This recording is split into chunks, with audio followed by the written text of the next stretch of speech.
সকালের সময় ছিল। বাজারের ভিড়ের মাঝে দারোগা পান্ডে তার দুই সিপাহীর সঙ্গে দোকান থেকে টাকা আদায় করছিল। তার মুখে ছিল অহংকার, চলনে ছিল দম্ভ, আর কণ্ঠে ছিল ভয়। সে প্রতিটি দোকানে থামতো, টাকা পকেটে ভরে এগিয়ে যেত। কেউ কথা বলার সাহস করতো না। সবাই তাকে পান্ডে সাহেব বলে মাথা নত করত। কিন্তু আজ দারোগা পান্ডের ভাগ্য তার জন্য অন্য কিছু লিখে রেখেছিল। রাস্তার ধারে একটি ঠেলায় একজন মহিলা, সাধারণ সালোয়ার স্যুট পরা, চুল পিছনে বাঁধা, সামনে রাখা প্লেটে মোমো খাচ্ছিল। কেউ জানতো না যে সেই মেয়েটি আসলে জেলার সবচেয়ে তৎপর আইপিএস অফিসার নেহা চৌহান। তিনি প্রায়ই ইউনিফর্ম ছাড়া এলাকার পরিস্থিতি নিজে দেখতে আসতেন, দারোগা পান্ডে সিং তার ডিউটি ঠিক মতো করছে কিনা তা জানতে। ঠিক তখনই দারোগা পান্ডে তার বাইকে ভিড় ছিঁড়ে একটি সবজির দোকানে গিয়ে বলল, চল হপ্তা বের কর, তাড়াতাড়ি কর। তখন নেহা দারোগা পান্ডেকে দেখলো, কিভাবে সে দোকানদারদের ধমক দিয়ে টাকা নিচ্ছিল। তার চোখ সরু হয়ে গেল। তিনি তার মোবাইল দিয়ে হালকা ভাবে একটি ভিডিও রেকর্ড করলেন। তিনি ঠিক করলেন যে এবার দারোগা পান্ডেকে শিক্ষা দিতেই হবে। পরের দিন সকালে একই বাজার, একই জায়গা, কিন্তু এখন কিছু বদলে গিয়েছিল। যেখানে গতকাল নেহা মোমো খাচ্ছিলেন, সেখানে আজ তিনি একটি পানিপুরির ঠেলা সাজিয়েছিলেন। ঠেলায় সেই একই মেয়ে দাঁড়িয়েছিল, মাথায় ওড়না, মুখ সাধারণ, কিন্তু চোখে আত্মবিশ্বাসের ঝিলিক। কেউ বুঝতে পারছিল না যে এটি সেই আইপিএস অফিসার। তিনি গ্রাহকদের পানিপুরি খাওয়াচ্ছিলেন, হাসছিলেন, কিন্তু ভেতরে ভেতরে তিনি শুধু একটি সুযোগের অপেক্ষায় ছিলেন।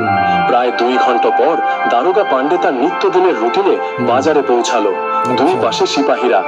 এসেই তিনি একটি সমোসার দোকানদারকে ধমক দিলেন, বললেন, কিরে, আজও দেরি হয়ে গেল, চল 500 বের কর। সমোসাওয়ালা কাঁপতে কাঁপতে টাকা বের করে দিল। পান্ডে এগিয়ে গেলেন এবং তখনই তার নজর পড়ল নেহার ঠেলায়। তিনি থামলেন, হাসতে হাসতে নেহাকে বললেন, এই, নতুন দোকান লাগিয়েছিস? ভালোই, এখন তোর থেকেও হপ্তা নিতে হবে। নেহা মাথা তুললেন, হালকা সরে বললেন, কোন হপ্তা সাহেব? পান্ডে অহংকারের সঙ্গে বললেন, যা সবাই দেয় তাই, নইলে কাল থেকে এখানে ঠেলা দেখা যাবে না, বুঝলি? নেহা সোজা তার চোখের দিকে তাকালেন, বললেন, সাহেব, আমি কোনো টাকা দেব না। পান্ডে হাসলেন, ওহো, বড় বেশি জিভ চলে তোর, মনে হয় বাজারে নতুন এসেছিস, বেশি চালাকি দেখাস না, ঠেলা উল্টে দেব।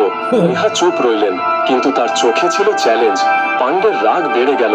তিনি ঠেলায় হাত মারলেন আর বললেন, টাকা বের কর। নেহা আবার মানা করলেন। তখন পান্ডের রাগে এসে নেহার গালে জোরে একটা চড় মারলেন। শব্দ এত জোরে হলো যে কাছের লোকজন হতবাক হয়ে গেল। কেউ কিছু বলার সাহস করলো না। বাজারে এক মুহূর্তের জন্য নীরবতা ছেয়ে গেল। নেহা রাগে বললেন, দারোগা সাহেব, এই চড়ের হিসাব হবেই। দারোগা হাসতে হাসতে বললেন, যা যা করতে পারিস কর। দারোগা এতটুকু বলেই সেখান থেকে চলে গেলেন। তখনই নেহা থানায় পৌঁছলেন। সামনে এসএইচও বসে পকোড়া খাচ্ছিলেন। এসএইচও বললেন, কি কাজ, কি নিতে এসেছো এখানে? নেহা কোনো দিকে না তাকিয়ে বললেন, সাহেব, আমাকে রিপোর্ট লেখাতে হবে। এসএইচও হেসে বললেন, রিপোর্ট? এখানে কোনো রিপোর্ট লেখা হয় না, চল এখান থেকে যা। নেহা অটল থেকে বললেন, রিপোর্ট তো থানাতেই লেখা হয় সাহেব। এসএইচও চায়ে চুমুক দিয়ে ধীরে বললেন, বললাম তো এখানে রিপোর্ট লেখা হয় না। রিপোর্ট লেখাতে হলে 5000 টাকা লাগবে। আছে তো? দিয়ে রিপোর্ট লেখা, নইলে যা।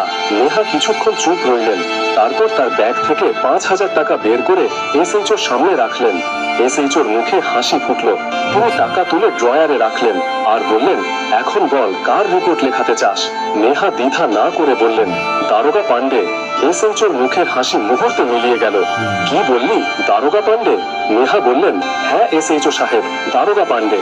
কাল সে বাজারে দোকানদারদের কাছ থেকে জোর করে টাকা তুলেছে, আমাকে ধমক দিয়েছে আর চড় মেরেছে। আমি তার রিপোর্ট করতে চাই। এসএইচওর রাগ বেড়ে গেল। তিনি চেয়ার সোজা করে ধীরে বললেন, তুই জানিস কার কথা বলছিস? দারোগা পান্ডে আমার থানার লোক, তার রিপোর্ট আমি লিখতে পারি না। নেহা কঠোর ভাবে বললেন, আইন সবার জন্য সমান, সে দারোগা হোক বা এসএইচও। এসএইচও টেবিলে হাত মেরে বললেন, বেশি বুদ্ধি দেখাস না, এটা কোনো টিভি শো নয় যে যা খুশি রিপোর্ট লেখাবি। এখানে আমরা যা চাই তাই হয়।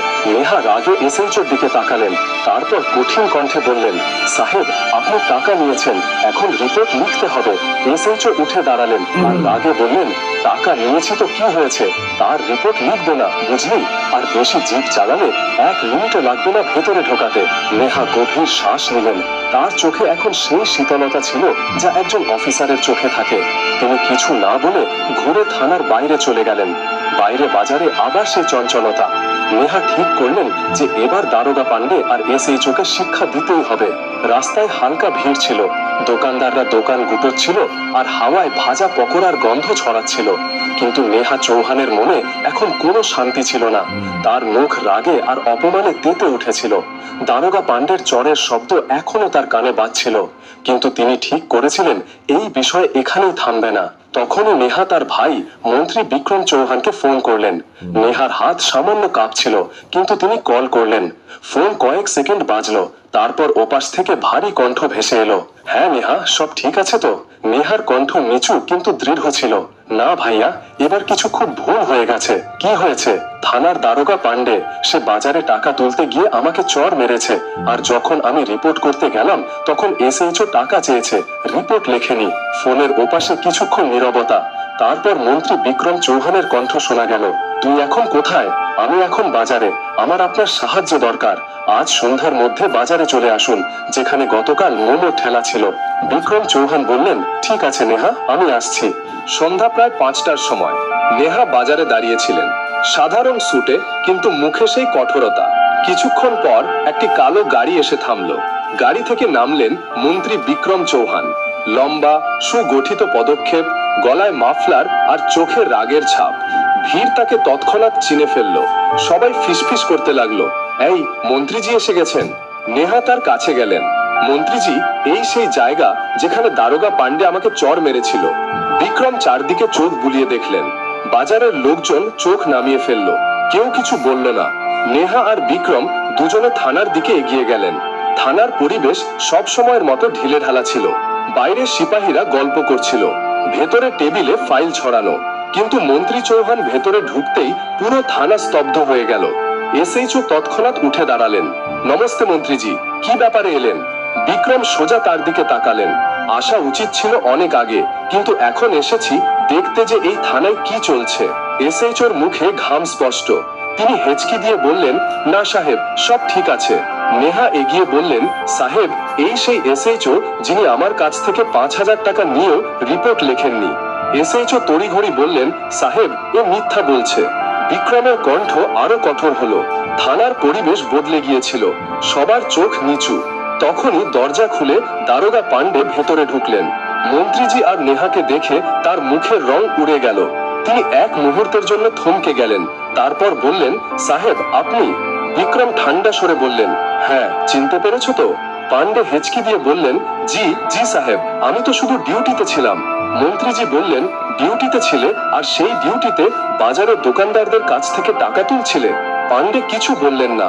মন্ত্রীজি বললেন, দেখো এসএইচও, তোমার নেহার কথা শোনা উচিত ছিল আর রিপোর্ট লেখা উচিত ছিল। এরপর থেকে খেয়াল রাখবে।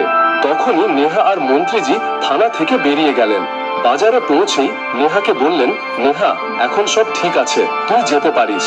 বন্ধুরা, গল্পের পরের অংশে আরো মজা আসবে, তাই ভিডিওর শেষ পর্যন্ত থাকুন আর চ্যানেলটাও সাবস্ক্রাইব করুন। তাহলে বন্ধুরা, নেহা সেখান থেকে চলে গেলেন আর মন্ত্রীজি বাজারের রাস্তা দিয়ে বাড়ি ফিরছিলেন। তিনি ভাবলেন এখন আর কোনো সমস্যা নেই, সব ঠিক আছে। কিন্তু ভাগ্যে অন্য কিছু লেখা ছিল। পথ ছিল সেই পুরনো বাজারের। মন্ত্রীজি বাজার থেকে বেরিয়েছেন, তখনই একটি বাইক হঠাৎ তার কাছে এসে জোরে ব্রেক কষে থামলো। দারোগা পান্ডে মন্ত্রীজির বাইকের হ্যান্ডেলে জোরে হাত মারলেন। তিনি দ্রুত বললেন, বাইক থামাও। মন্ত্রী বিক্রম কঠোর কণ্ঠে বললেন, কি ব্যাপার দারোগা পান্ডে? পান্ডে তার টুপি খুললেন, কিন্তু এবার তার মুখে কোনো সম্মান ছিল না। চোখে লাল রাগ, মুখে অহংকার। মন্ত্রীজি, আজ আপনি থানায় বড় তামাশা করেছেন। মন্ত্রীজি ঠান্ডা স্বরে বললেন, যে ভুল করবে তার সঙ্গে এমনই হবে। পান্ডে হেসে বললেন, ভুল তো এখন আমি করব, কারণ আপনি আমাকে সবার সামনে ছোট করেছেন। এতটুকু বলে তিনি ইশারা করলেন, আর পিছনে বসা সিপাহীরা এগিয়ে এলো। একজন বাইকে লাথি মারলো, আরেকজন মন্ত্রীজির কলার ধরলো। মন্ত্রী বিক্রম চৌহান চিৎকার করে বললেন, এ কি করছো তোরা? কিন্তু এখন কারো কিছু যায় আসছিল না। দারোগা পান্ডে পুরোপুরি উন্মত্ত হয়ে গিয়েছিলেন। কিছু দোকানদার দেখলো, কিন্তু কেউ এগিয়ে এলো না। সবাই জানতো দারোগা পান্ডে বিপজ্জনক লোক। বিক্রমের রাগ ফেটে পড়লো। পান্ডে, তুই ভুলে যাচ্ছিস যে তুই একজন পুলিশ। তুই আমাকে সবার সামনে অপমান করেছিস। এখন আমিও তোকে দেখাবো পুলিশের ভয় কি। এতটুকু বলেই তিনি বিক্রমের মুখে জোরে একটা চড় মারলেন।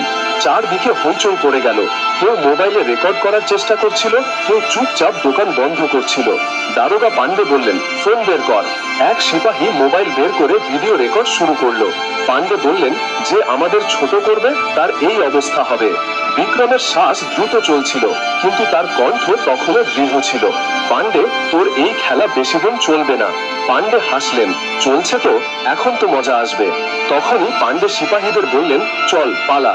তিনজনে বাইকে উঠে ভিড় ঠেলে চলে গেলেন। দারোগা পান্ডের চরের শব্দ এখনো মন্ত্রী বিক্রম চৌহানের কানে বাজছিল। মুখ লাল হয়ে গিয়েছিল, কিন্তু মনে আগুন তার চেয়েও বেশি জ্বলছিল। ভিড় ধীরে ধীরে ছত্রভঙ্গ হয়ে গিয়েছিল। মন্ত্রীজির কাপড় ধুলায় ভরে গিয়েছিল। বিক্রম ধীরে ধীরে তার বাইকের দিকে এগিয়ে সেখান থেকে চলে গেলেন। ঠিক তখনই অন্যদিকে আইপিএস নেহা চৌহান বাজারে সবজি কিনছিলেন। তখন তিনি একটি ফোন করলেন। হ্যালো অরবিন্দজি, কে বলছেন? আমি আইপিএস নেহা চৌহান। ম্যাডাম নমস্তে, অনেকদিন পর কল। সব ঠিক তো? ঠিক নেই অরবিন্দ, আমার তোমার সাহায্য দরকার। বলুন ম্যাডাম, কি ব্যাপার? নেহার কণ্ঠ ভারী হয়ে গেল।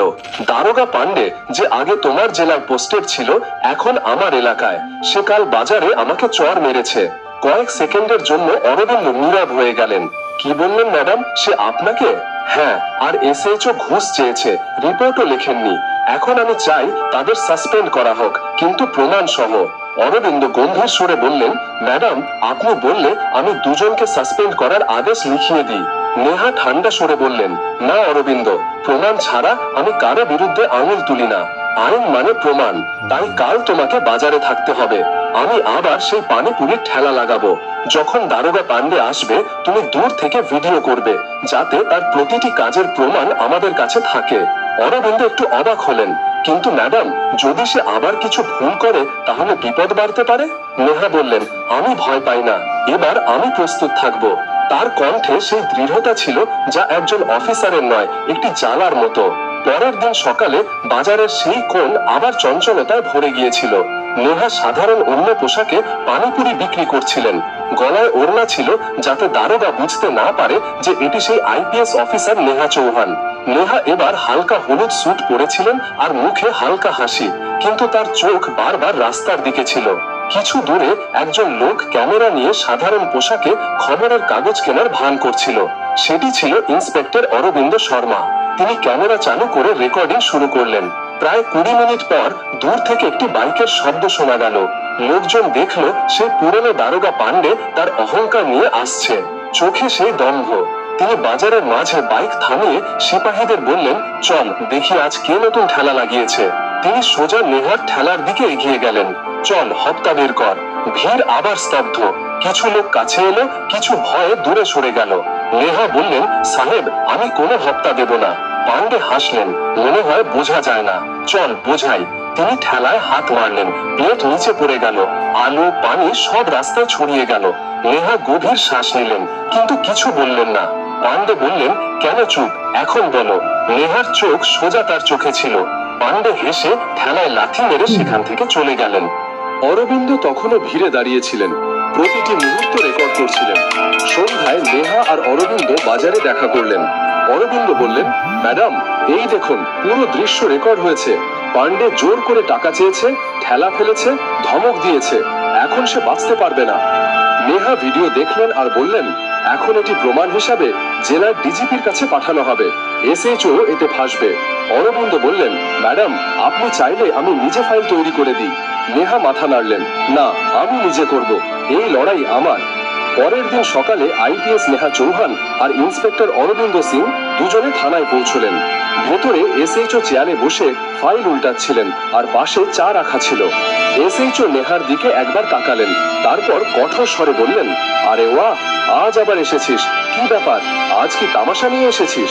তারপর অরবিন্দের দিকে তাকিয়ে বললেন, এই কে এনেছিস, কোনো উকিল নাকি? অরবিন্দ কিছু বলতে যাচ্ছিলেন, তখন নেহা শান্ত স্বরে বললেন, এই অরবিন্দ শর্মা, আর আমাদের আপনার কথায় আগ্রহ নেই, আমাদের শুধু কাজের সঙ্গে মতলব। এসএইচও হাসলেন, কাজের মতলব? তোদের মতো অনেকে আসে এখানে, সবাই ভাবে থানায় এসে তামাশা করলেই কিছু হয়ে যাবে। থানায় কিছুক্ষণের জন্য নীরবতা ছেয়ে গেল।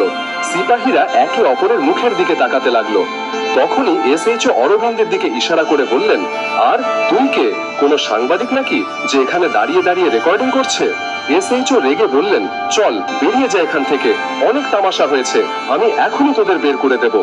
নেহা মোবাইল বের করে ডিজিপি অফিসের নম্বর ডায়াল করলেন। ফোন স্পিকারে ছিল। কয়েক সেকেন্ড পর ওপাশ থেকে কণ্ঠ ভেসে এলো, হ্যাঁ নেহা বলো। এসএইচও চমকে গেলেন, নাম শুনতেই তার ঘাম ছুটতে লাগলো। নেহা বললেন, সাহেব আমি এখন থানায়। এসএইচও আর দারোগা পান্ডে দুজনেই ডিউটির অপব্যবহার করেছে। এসএইচও ঘুষ চেয়েছে আর দারোগা আমাকে বাজারে মেরেছে। আমার কাছে দুজনের বিরুদ্ধে ভিডিও প্রমাণ আছে। ডিজিপির কণ্ঠ গভীর ছিল, ঠিক আছে সেখানেই থাকো, আমি থানায় আসছি। ঘরে এখন সবাই নীরব। এসএইচও অনিচ্ছায় চেয়ারে বসে বললেন, এখন ফোন করে ভয় দেখানোর চেষ্টা করিস না, আমরা জানি এমন কল কিভাবে হয়। নেহা বললেন, একটু অপেক্ষা করো, সব জানা যাবে। প্রায় 20 মিনিট পর থানায় এলেন ডিজিপি রাঘব সিং। ভারী পদক্ষেপ, কঠোর মুখ আর চোখে ঠান্ডা রাগ। ডিজিপি ভেতরে ঢুকে বললেন, কোথায় এসএইচও আর দারোগা পান্ডে? তাকে ডাকো এখনই, এখন বলো কাল বাজারে কি হয়েছিল?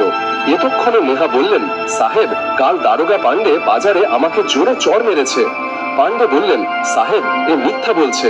ডিজিপি নেহার দিকে তাকালেন, তোমার কাছে কোনো প্রমাণ আছে?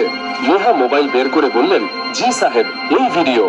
ডিজিপি সাহেব বললেন, দারোগা পান্ডে আর এসএইচও তোমাদের এখনই সাসপেন্ড করা হলো। বন্ধুরা, আমি আশা করি এই ভিডিও আপনাদের অবশ্যই পছন্দ হয়েছে। এই ভিডিওর জন্য একটা লাইক তো বটেই, এমন আরো ভিডিও দেখতে আমাদের চ্যানেলটি সাবস্ক্রাইব করুন। কেমন লাগলো গল্পটা? অনেক ভালো। লাস্ট পুরো কাহিনী ভালো।